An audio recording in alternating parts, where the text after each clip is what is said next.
జై శ్రీరామ్. శ్రీమాత్రే నమః. శ్రీ గురుభ్యో నమః.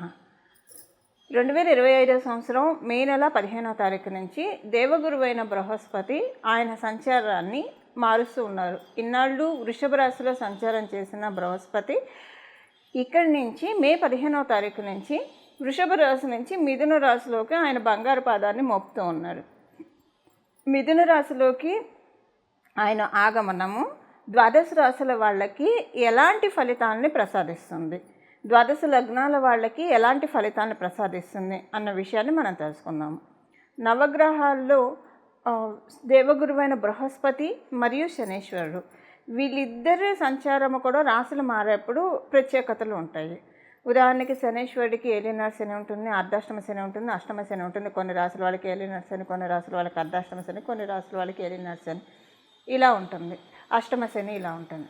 అలానే దేవగురువైన బృహస్పతి ప్రతిసారి రాశి మారేటప్పుడు పుష్కరాలు వస్తాయి, నదులకి పుష్కరాలు వస్తాయి. పుష్కరుడు నదికి ప్రవేశిస్తాడు. ఇప్పుడు మే 15వ తారీఖు నుంచి ఒక 12 రోజుల పాటు సరస్వతి నదికి పుష్కరాలు వస్తాయి. సో అందువల్ల దేవగురువైన బృహస్పతి ప్రతిసారి రాశి మారేటప్పుడు అది కొన్ని ప్రత్యేకతను సంతరించుకుంటుంది. ఈ ప్రత్యేకతలు మీ రాశుల వాళ్ళకి ఎలాంటి ఫలితాన్ని ఇస్తుంది? కాలపురుషుడు కుండలిలో 3వ స్థానం, సహజ 3వ స్థానము, బచక్రంలో సహజ 3వ స్థానమైన మిథున రాశిలో దేవగురువైన బృహస్పతి సంచారము. యాక్చువల్గా 3వ స్థానం అనేది మరణకారక స్థానము. మనకి పరాశర సంహిత ప్రకారం బృహస్పతికి మరణకారక స్థానము. కాకపోతే అదే పరాశర హోరాశాస్త్రం చెప్పే విషయం ఏంటంటే 3వ స్థానాల్లో గురు భగవానుడు యొక్క సంచారము సౌభాగ్య యోగాన్ని కూడా ప్రసాదిస్తుంది. సౌభాగ్య యోగం ఎలా ప్రసాదిస్తుందంటే ఆయన ఎప్పుడైనా సరే 3వ స్థానంలో ఉంటే 5వ దృష్టితో 7వ స్థానాన్ని చూస్తాడు, అలాగే 7వ దృష్టితో 9వ స్థానాన్ని చూస్తాడు, అలాగే 9వ దృష్టితో లాభస్థానాన్ని చూస్తాడు. సో అంటే ఆయన దృష్టిలన్నీ మంచి స్థానాల మీద పడుతున్నాయి. ఇప్పుడు 7వ స్థానం, సప్తమ స్థానం అంటే వ్యాపారం బాగా సాగుతుంది, వివాహం కాని వాళ్ళకి వివాహం అవుతుంది, అలాగే వైవాహిక జీవితంలో పొరపచ్చాలు ఏమన్నా ఉంటే అవి తొలగిపోతాయి. 9వ స్థానం మీద ఆయన సహజ కాలపురుషుడు కుండలిలో 9వ స్థానానికి అధిపతి, ఆయన ధనుసు రాశికి అధిపతి. 9వ స్థానం మీద ఆయన దృష్టి పెట్టినా కూడా అది చాలా విశేషాంశం. అంటే ఇంకా అదొక లక్ష్మీ యోగం అని మనం చెప్పచ్చు. శ్రీలక్ష్మి యోగాన్ని మనకి కలిగిస్తుంది. అంటే మనకున్న పూర్వపుణ్యం అంతా కూడా వస్తుంది. ఈ జన్మలో మనము ఇంకా ఏం కర్మలు మంచి మంచి థాట్స్ ఇస్తారు, ఈ పని చెయ్యి, మీకు ఇన్ని వరాలు వస్తాయి, ఇన్ని బ్లెస్సింగ్స్ వస్తాయని మనకి మైండ్లో మస్తిష్కంలో ఆయన కూర్చొని చెప్తూ ఉంటారు.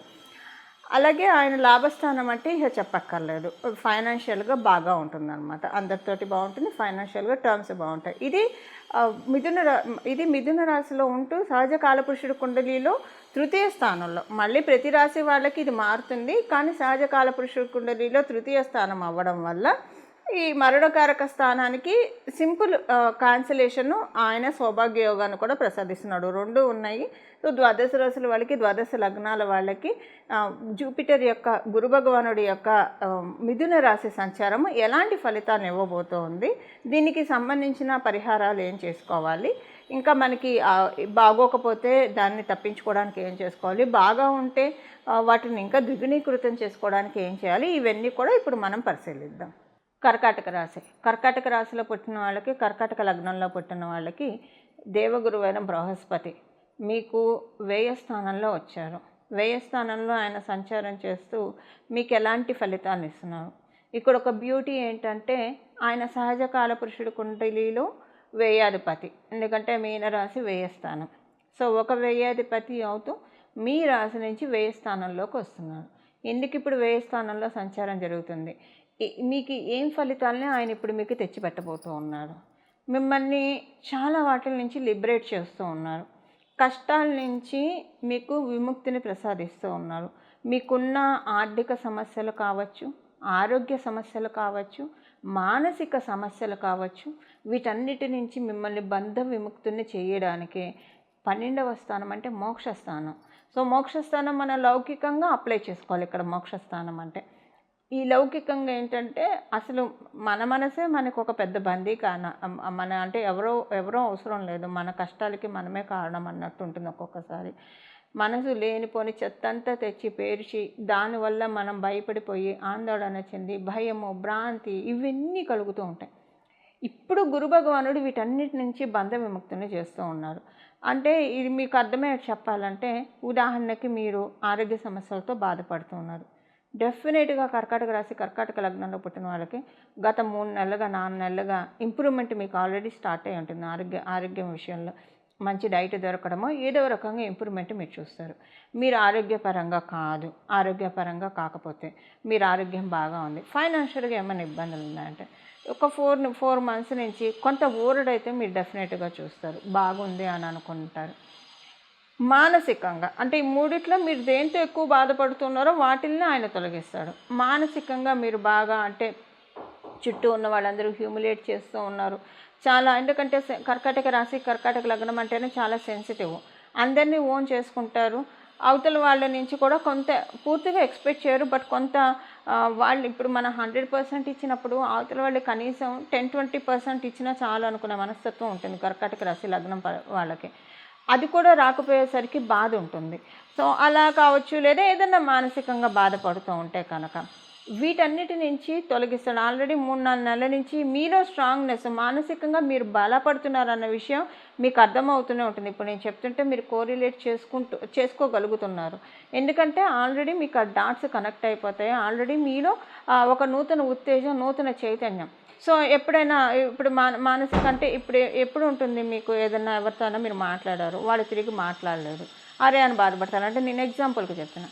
ఈ గత 3-4 నెలలుగా ఎలా ఉంటుంది, ఇంక్లూడింగ్ దిస్ డే ఎలా ఉంటుందంటే, మీకు ఒక మంచి థాట్ వస్తుంది. అసలు ఎక్స్పెక్టేషన్ పెట్టుకోవడం వల్లే కదా ఈ బాధ.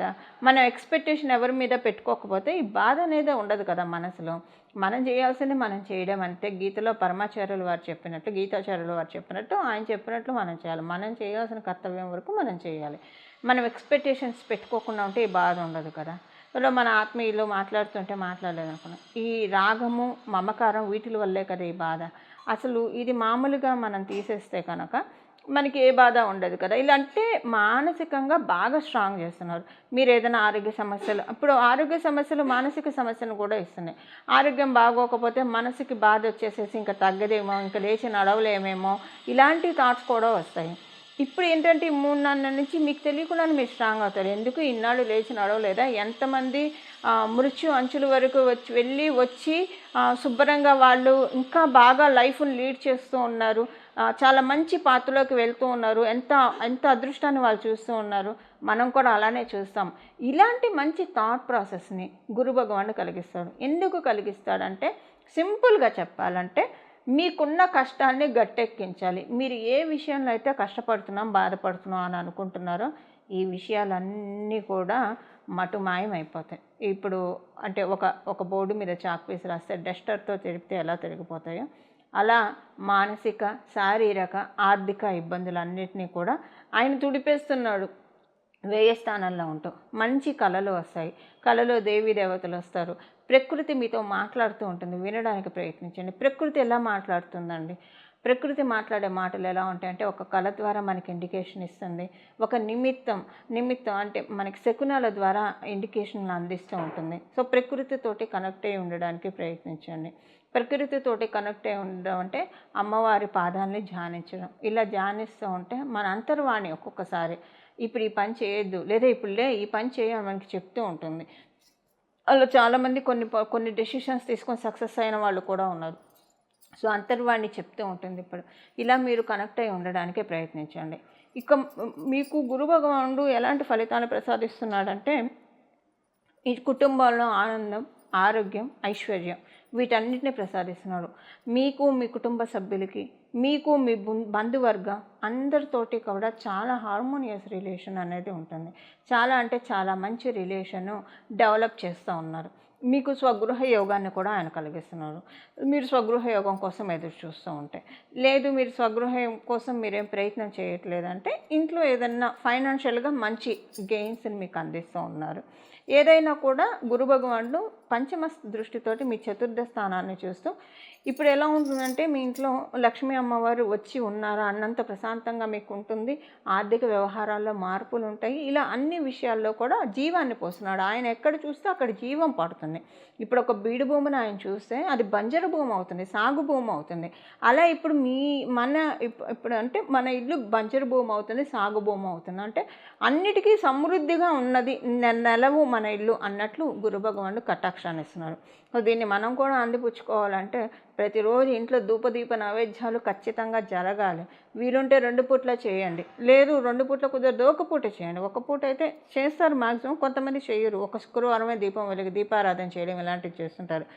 మీరు ఈ కోవకు చెందిన వాళ్ళైతే ప్రతిరోజు దీపారాధన చేయాలి. ఖచ్చితంగా మీ ఇంట్లో దీపాన్ని వెలిగించండి. మీరు వెలిగించేది దీపాన్ని కాదు, దీపారాధన కాదు, మీరు దీపారాధనలో శ్రీ మహాలక్ష్మి అమ్మవారిని మీ ఇంటికి తెచ్చుకుంటున్నారని అర్థం చేసుకోండి. మీరు ఆవు నెత్తితో చేస్తారా, నువ్వుల నూనెతో చేస్తారా, మీ చాయిస్. కానీ దీపారాధన చేయండి. కొంతమంది శక్తి లేక చేయలేరు. శక్తి లేక చేయలేనప్పుడు ఒక హారతి ఇవ్వడమో లేదా అగరబత్తి తిప్పడమో ఇలాగైనా చేయవచ్చు. మన మనసు ప్రధానము. మీరు భగవంతుడిని ఎప్పుడు అంటే ఒకవేళ శక్తి లేక ఎవరైతే దీపారాధన చేయాలో అలా మ్యాక్సిమం ఉండదు. ఒకవేళ ఎవరైనా శక్తి లేక దీపారాధన చేయలేకపోతే కనుక ఇక్కడ మనసులో జ్యోతిని వెలిగించుకోండి. ధ్యానంలో కూర్చోండి. మీ మనసునే హారతిగా అమ్మవారికి ఇస్తున్నట్లు భావించండి. మీ మనసునే జ్యోతిని వెలిగించి అమ్మవారిని ఈ జ్యోతి కాంతిలో లేదా మీరు ఏ దైవాన్ని అయితే పూజిస్తున్నారో చూస్తున్నట్లు భావించండి. చాలా అంటే చాలా, అంటే ఇంకా మనం దీపారాధన చేసిన దానికంటే ఎక్కువ ఫలితాలు దీనికే వస్తాయి. ఎందుకంటే ఎప్పుడైనా మనం అసలు పూజ అనేది ఇలానే చేయాలి. అయితే మనం మామూలుగా చేసినా కూడా దీపారాధన చేసినా మన మనసుననే ఒత్తిని కూడా వెలిగించి ఆ వెలుగులో అమ్మవారిని చూస్తున్నట్లు మనం భావిస్తే, ధ్యానం చేస్తే ఇంకా మంచి ఫలితాలు ఉంటాయి. ఈ విధంగా ఇంట్లో సుఖ సౌఖ్యాన్ని ఇప్పుడు మళ్ళీ ఆయన 1 year వరకు రాడు. ఆయన మోక్షస్థానంలో ఆయన సంచారం చాలా మంచిది. ఎందుకంటే 12వ స్థానం మోక్షస్థానం. సో చాలా మంచి ఫలితాన్ని తెచ్చి పెడుతుంది. మీకు ఎవరితోటైనా కమ్యూనికేషన్ రిలేటెడ్ ఇష్యూస్ ఉంటాయి, అవన్నీ కూడా చెక్ పెట్టేస్తున్నాడు. ఎవరితోటి కమ్యూనికేషన్ రిలేటెడ్ ఇష్యూస్ ఉండవు. ఉదాహరణకి మీకు గత కాలంలో గడిచిన రోజుల్లో మీరు చెప్పిన వాటిని అన్నిటినీ మార్చేసేసి కట్టుకథలు అల్లేసేసి స్పైసెస్ యాడ్ చేసి ఎవరైతే చెప్పారో వాళ్ళందరి నుంచి మిమ్మల్ని దూరం చేస్తున్నాడు గురు భగవానుడు. వాళ్ళందరూ కూడా ఇంకా కామ్ అయిపోవాల్సింది. అంటే మీకు కమ్యూనికేషన్ రిలేటెడ్ ఇష్యూస్ ఉండవు. అందరూ కూడా సైలెంట్ అయిపోతారు. మీకు అర్థం కాదు ఏంటి ఉన్నట్టున్న అందరూ ఇలా సైలెంట్ అయిపోయారు అని చాలా ప్రశాంతంగా కూడా అనిపిస్తుంది. ఎందుకంటే 3rd house కాబట్టి న్యాచురల్ కుండలిలో నుంచి. సో కమ్యూనికేషన్ రీత్యా మీకున్న ఏవేవైతే అసంతృప్తి ఉందో అవన్నీ కూడా తొలగిపోతాయి. వాటన్నిటిని తొలగించే పనిలోనే ఇప్పుడు గురు భగవానుడు ఉన్నాడు. శత్రువుల బాధ, శత్రువుల పీడ లేకుండా చేస్తూ ఉన్నాడు. వీటన్నిటి నుంచి, ఎందుకంటే ఇక్కడ ధనురాశి మీకు 6వ స్థానమైంది, అది ఆయన స్థానం కూడా అవ్వడం వల్ల అంతఃశత్రువులు, బహిశత్రువులు వీటిని నుంచి పరిరక్షిస్తూ ఉన్నాడు గురు భగవానుడు ఇప్పుడు అక్కడ ఉంటూ. అలాగే ఏమన్నా లోన్ కోసం ప్రయత్నిస్తుంటే, లోన్ ప్రీక్లోజ్ చేయాలని సంకల్పం మీకుంటే డెఫినెట్గా ఇయర్లో మీకు అలాంటి అవకాశాలని ఆయన ఇస్తున్నాడు. లోన్ ప్రీక్లోజ్ చేయడానికి అవకాశాన్ని కూడా ఆయన అందిస్తున్నాడు. దానికి దానికి మీరు చేసే ప్రయత్నంతో పాటు భగవంతుడి యొక్క తోడ్పాటు మీకు ఇప్పుడు కలిగిస్తూ ఉన్నాడు. సో డైలీ రొటీన్ అనేది మిస్ అవ్వకండి. ప్రతిరోజు మీరు వాకింగ్ చేసే అలవాటు ఉంటే వాకింగ్ చేయండి. ప్రతిరోజు ప్రాణాయామం, ప్రతిరోజు సూర్య నమస్కారాలు చేసే అలవాటు ఉంటే సూర్య నమస్కారాలు, దీపారాధన ఇలాంటివన్నీ చేస్తూ ఉండండి. ప్రతిరోజు ఖచ్చితంగా ప్రాణాయామం చేయాలి, మెడిటేషన్ చేయాలి, మంత్ర జపం చేయాలి. మీరు ఈ సంవత్సర కాలం పాటు కనీసం ఒక 10 నిమిషాలైనా మీరు తీసుకొని దీపారాధన చేసిన తర్వాత కావచ్చు, లేదా దీపారాధనతో సంబంధం లేకపోయినా ప్రతిరోజు 1 గంట మీరు ధ్యానం చేయాలి భగవంతుడిని ఖచ్చితంగా. ఒకవేళ గంట కుదరలేదు అనుకోండి, ఉదాహరణకి కనీసం ఒక 10 నిమిషాలు అయితే తీసుకోగలుగుతాం కదా. మనం ఇంకా ఆ మాత్రం కూడా కేటాయించుకోకపోతే కష్టం. అలా మీరు చేయడానికి ప్రయత్నించండి. చాలా మంచి ఫలితాన్ని గురు భగవానుడు ప్రసాదిస్తూ ఉన్నాడు. ఆరోగ్య సమస్యలు ఏవైనా ఉంటే ఆరోగ్యానికి చాలా చక్కగా జీవం పోస్తున్నారు. మీకున్న ఆరోగ్య సమస్యలు అన్నింటినీ కూడా ఆయన తొలగిస్తూ ఉన్నారు. అలాగే కొన్ని మార్పులు చూస్తారు మీరు, అంటే ఆశ్చర్యకరమైన మార్పుని చూస్తారు. ఆనందం కలిగించే మార్పుల్ని డెఫినెట్గా చూస్తారు. మీరు ఊహించరు ఇదేంటి ఇలా ఉంది అని, అంటే ఇది నాకేనా ఇది జరిగింది అనుకునే కొన్ని ఆశ్చర్యకరమైన ఫలితాలను కూడా ఆయన సస్పెన్స్లో పెట్టాడు. డెఫినెట్గా మళ్ళీ నెక్స్ట్ మే 15 లోపల డెఫినెట్గా కొన్ని మంచి ఫలితాలు, ఆశ్చర్యంగా మీరు ఊహించిన ఫలితాలు కూడా ఆయన ప్రసాదిస్తున్నాడు. ఆయన ఏం ప్రసాదిస్తాడు అనేది మీ కుండలిలో, మీ జన్మ కుండలిని బట్టి ఆధారపడి ఉంటుంది. ఇవి దేవగురువైన బృహస్పతి మీకు అందించే ఫలితాలు. మిథున రాశిలో ఆయన సంచారము అన్ని రాశుల వాళ్ళకి యోగించే విధంగా ఉండడానికి దత్తాత్రేయ స్వామి వారి ఆరాధన చేయాలి. మీకు వీలైతే గురుచరిత్ర పారాయణం చేయడము, అలాగే గానుగాపూరు ఇలాంటి దత్తపీఠాన్ని దర్శించడము, కురుపురం ఇలాంటి దత్తపీఠాన్ని దర్శించడము. ఒకవేళ దర్శించడం కుదరకపోయినా సరే దత్తుడి యొక్క ఆరాధన ఎక్కువగా చేసుకోవడము, దత్త చరిత్ర పారాయణం చేయడానికి ప్రయత్నించండి, చాలా మంచిది. ప్రతిరోజు కూడా ఈ నామం, ఇప్పుడు మనం తెలుసుకోబోయే నామము సర్వకాల సర్వావస్థలందు కూడా చేసుకోవచ్చు. అంటే మీరు ఏ కండిషన్లో ఉన్నా సరే నామజపానికి తప్పు ఉండదు. కాబట్టి ఇప్పుడు మనం తెలుసుకోబోయే నామాన్ని ప్రతిరోజు కూడా మనసులో జపించుకుంటూ ఉంటే, మీరు ఏ పని చేస్తూ ఉన్నా మనసులో జపించుకుంటూ ఉంటే కనుక గురు భగవానుడి యొక్క మిథున రాశి సంచారంలో ఆయన బచక్రంలో 3వ స్థానంలో ఉంటూ ఇచ్చే సౌభాగ్య యోగాన్ని మనందరం కూడా అందుకోవచ్చు. ఇప్పుడు ఆ నామం ఏంటో మనం చూద్దాం. దత్తం భజే గురు దత్తం భజే అత్రి అనసూయ పుత్ర దత్తం భజే. దత్తం భజే గురు దత్తం భజే అత్రి అనసూయ పుత్ర దత్తం భజే. దత్తం భజే గురు దత్తం భజే అత్రి అనసూయ పుత్ర దత్తం భజే. ఈ నామాన్ని జపించుకుంటూ ఉంటే కనుక చాలా అంటే చాలా చక్కటి ఫలితాలని గురు భగవానుడు మనకి ప్రసాదిస్తాడు.